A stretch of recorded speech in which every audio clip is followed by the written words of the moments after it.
Hey guys, what's up? In this tutorial we're going to reveal to you how you can download single pages of your presentations on Canva instead of downloading the entire presentation in PPTX format, for example. So let us get started.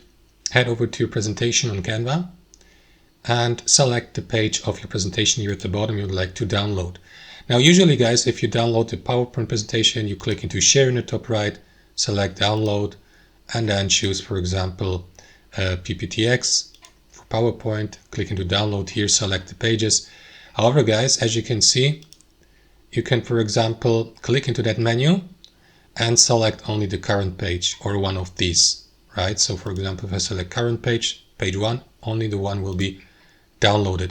But there's also another option. You can click into these three dots of the selected page here in that overview at the bottom into the page thumbnail, and then select download page or copy the link to exactly this page, and that is going to redirect you to the same menu. Click into it to download it on your device in the given file format.